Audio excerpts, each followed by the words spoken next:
Good morning everyone.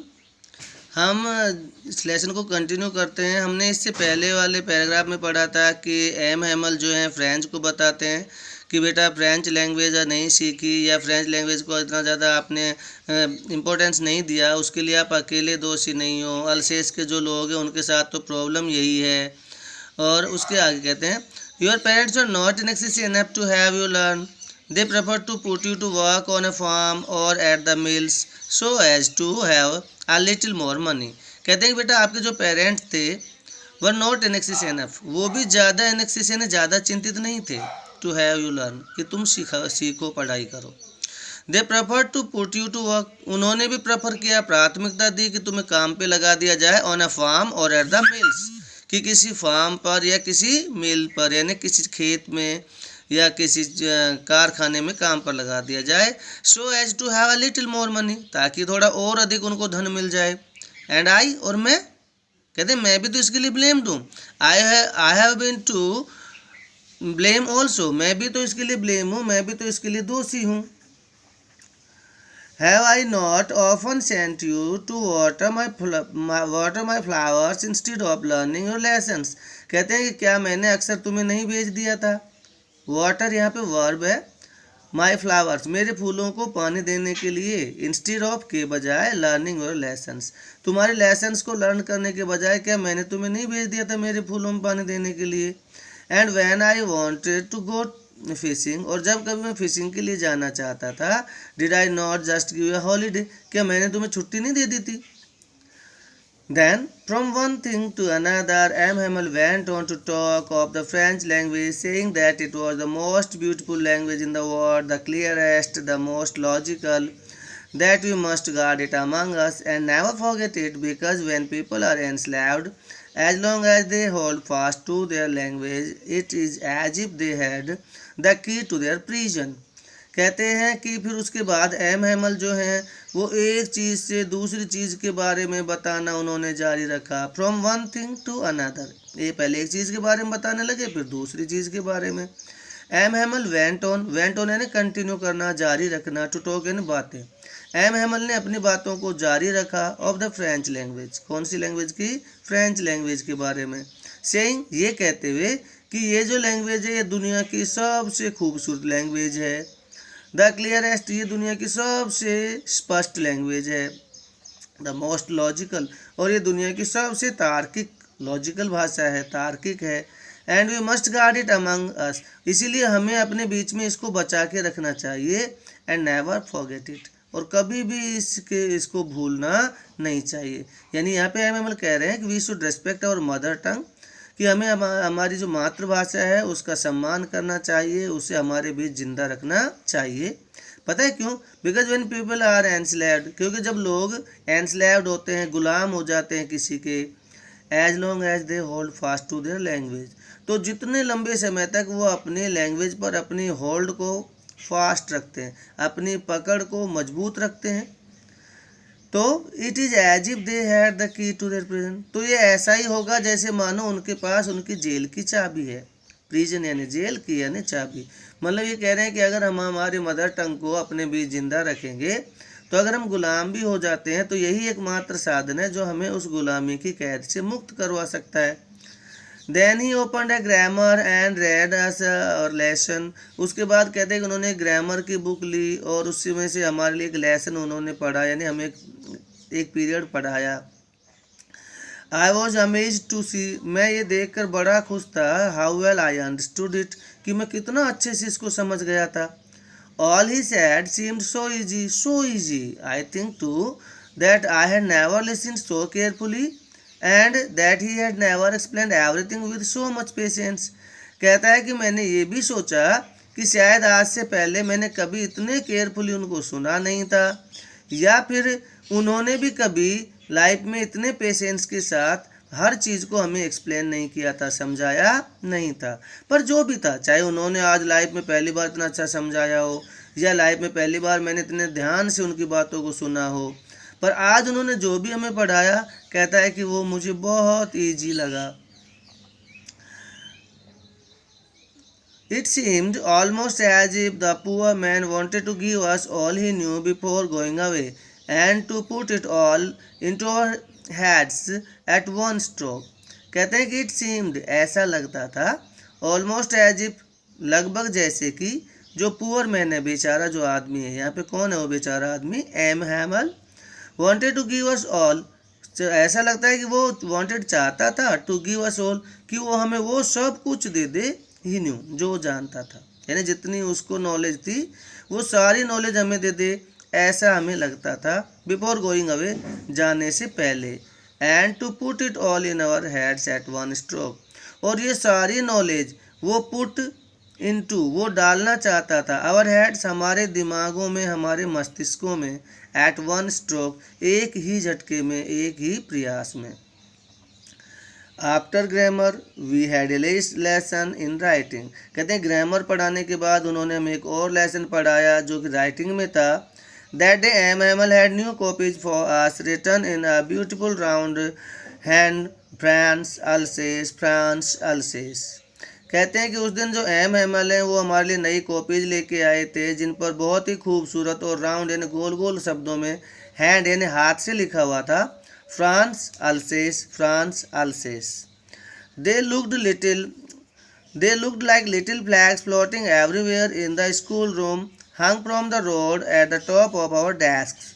कहते हैं कि वो सारे के सारे जो कॉपीज थे वो ऐसे दिखते थे जैसे मानो छोटे छोटे फ्लैग्स हों, झंडे हों, और फ्लोटिंग एवरीवेयर, और जो कि लहरा रहे हों, everywhere in the school room यानी क्लासरूम, और ऐसे लग रहे थे जैसे छोटे छोटे झंडे पूरे क्लासरूम में लहरा रहे हों. ऐसा क्यों लग रहा था?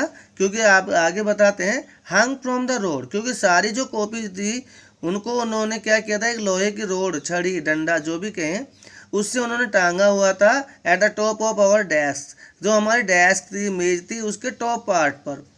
You ought to have seen how everyone set to work. तुम्हें देखना चाहिए था, ऑट टू हैव सीन, तुम्हें देखना चाहिए था, how everyone set to work, कि किस तरह से प्रत्येक व्यक्ति अपने काम में लगा हुआ था, and how quite it was, और देखना चाहिए था कि कितना शांत था वहाँ का माहौल.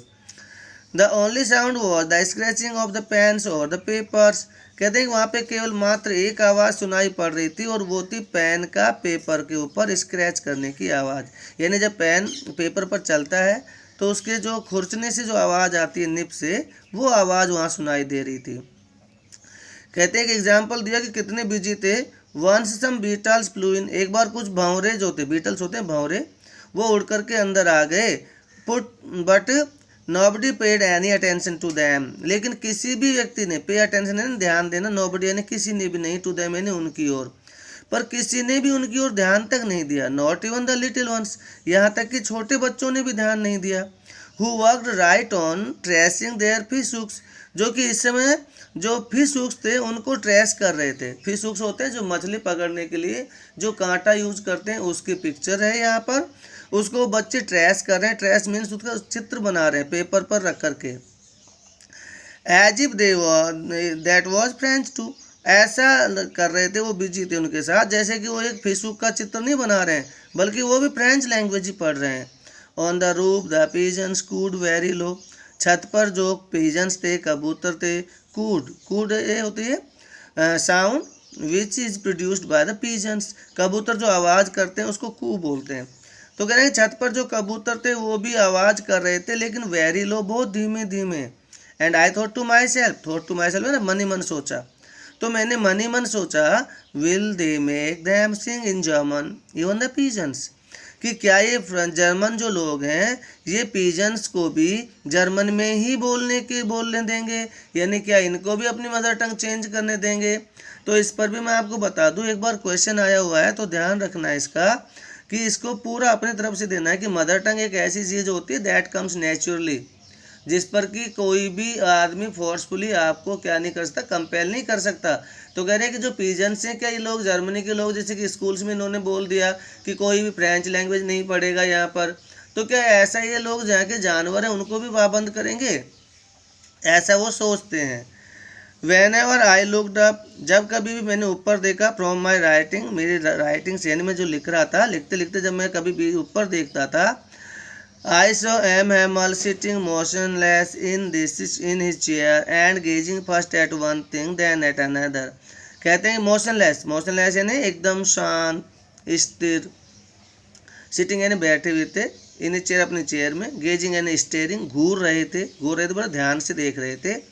First at one thing at then at another, पहले एक चीज़ को देख रहे थे फिर दूसरी को, यानी एक एक करके सारी चीज़ों को बहुत ही ध्यान से देख रहे थे और वो अपनी चेयर पर बड़ी शांत मुद्रा में बैठे हुए थे, ऐसा मैंने देखा।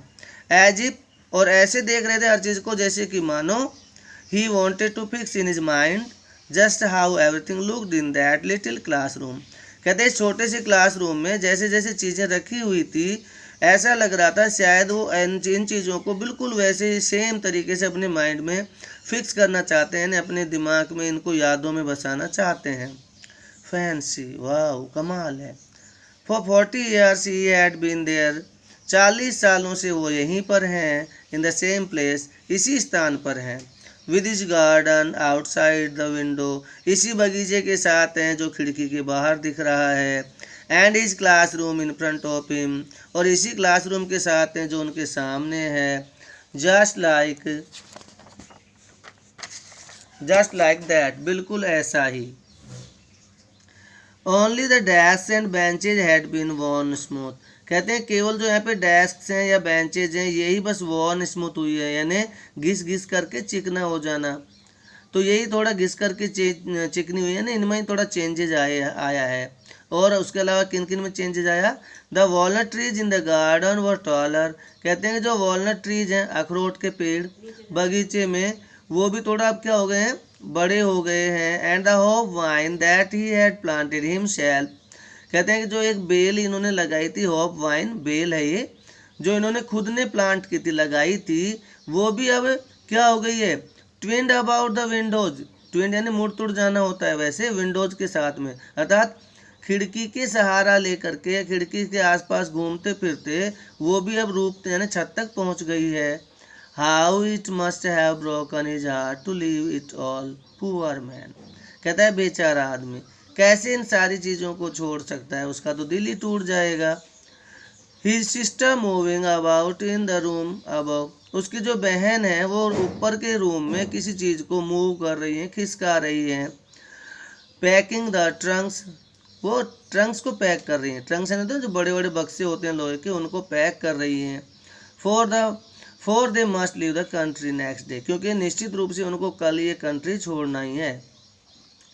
But he had the courage to hear every lesson to the very last, पर आगे कहते हैं राइटर, लेकिन जो एम हैमल हैं उनमें प्रत्येक लेसन को अंत तक सुनने की करेज है, हिम्मत थी।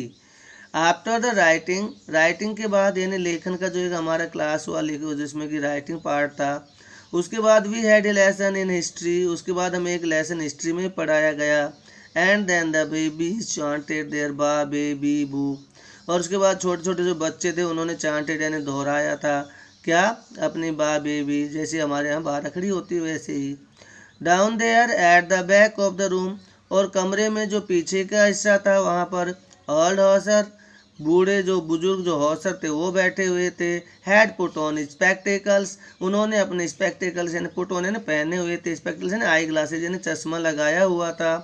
एंड होल्डिंग हिज प्राइमर, और अपनी प्राइमरी जो बुक थी, प्राइमर पहले बोला था मैंने, book that is used in primary classes, बाल पोथी, वो दोनों हाथों में पकड़े हुए थे। Spell the letters with them, और उन बच्चों के साथ साथ में वो भी उसके अक्षर जो थे उनको स्पेल कर रहे थे यानी बोल रहे थे। यू कुड सी दैट, तुम्हें ये देखना चाहिए था कि ही टू वॉज क्राइंग, कि वो भी क्या कर रहा था, रो रहा था। His voice trembled with emotion, उसकी आवाज़ जो थी वो इमोशन की वजह से ट्रम्बल कर रही थी, यानी वो भावुक हो गया था जिससे कि उसकी आवाज़ जो थी वो लड़खड़ा रही थी। And it was so funny to hear him, और उसको सुनना वो बड़ा ही फनी था, यानी जो अब वो जिस तरह से बोल रहा था वो हम सुनते थे, हमें बड़ी हंसी आ रही थी। That we all wanted to laugh, इतना ही हंसी आ रही थी कि हम सभी हंसना चाहते थे। एंड क्राई, और रोना भी चाहते थे। Oh how well I remember it that last lesson, कि अरे वाह ये कितना अच्छे से याद है यार मुझे ये last lesson. All at once the church clock struck 12, तुरंत उसके बाद में अचानक से जो चर्च क्लॉक थी यानी जो चर्च में जो घड़ी लगी हुई थी स्ट्रक 12, उसमें 12 बज गए या 12 बजे की आवाज़ हुई। देन द एंजलस, उसके बाद एंजलस टाइम होता था, प्रेयर टाइम होता था। एट द सेम मोमेंट, उसी क्षण the trumpets of the Persian जो सोल्जर्स थे उनके ट्रम्पेट्स म्यूजिकल इंस्ट्रूमेंट होता है जो कि हमें पता है कि किसी भी जीत के अवसर पर बजाया जाता है, विजय के अवसर पर बजाया जाता है। हिंदी में तुरही कहेंगे इसको हम। कहते हैं उसी समय जो पर्शियन सोल्जर्स थे उनकी तुरही जो थी रिटर्निंग फ्रॉम ड्रिल, और ये पर्शियन सोल्जर जो थे वो अपनी ड्रिल से लौट रहे थे, अपनी एक्सरसाइज के बाद वापस आ रहे थे। साउंडेड अंडर आवर विंडो, वो ध्वनि हुई उसकी हमारी खिड़की के बिल्कुल नीचे। मतलब वो वापस आ रहे थे अपनी ड्रिल के बाद में, तो उन्होंने हमारी विंडो के नीचे आकर के अपनी तुरही बजाई। M Hamel stood up, M Hamel जो थे थोड़ा और खड़े हुए। वेरी पेल, बहुत कमज़ोर दिखने लगे। इन हिज चेयर, अपनी चेयर में ही बैठे रहे। तो यानी खड़े भी किस पर हुए थे? अपनी चेयर पर। I never saw him look so tall, मैंने उतना लंबा उन्हें कभी नहीं देखा। My friends sad he I but something choked him, he could not go on. और वो फिर उसके बाद बोलने लगे, मित्रों आई मैं, बट समथिंग चॉक्ड, किसी चीज़ ने चौक कर दिया, अवरुद्ध कर दिया, हिम उसे, means he could not speak properly, उनका जो गला था वो अवरुद्ध हो गया। यानी आप समझते हैं कि इमोशनल हो जाता है तो इंसान बोल नहीं सकता। He could not go on यानी जारी रखना, तो अपनी बातों को जारी नहीं रख सके।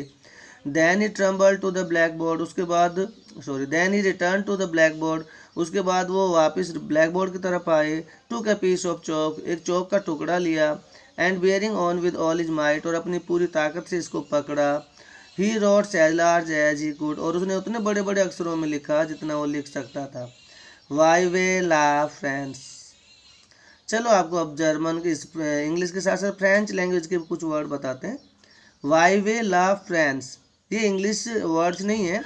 वाई वे ला मीन्स होता है लिव लॉन्ग।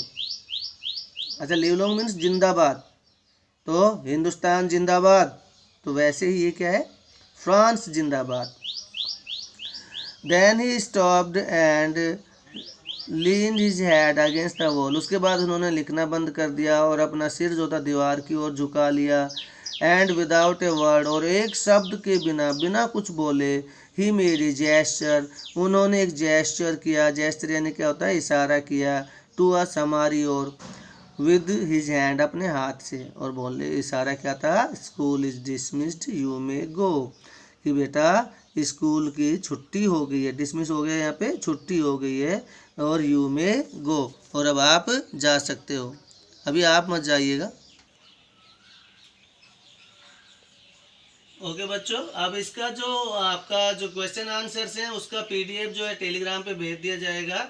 और अब मिलते हैं हम अगले लेसन के साथ। Till then do whatever you want to do.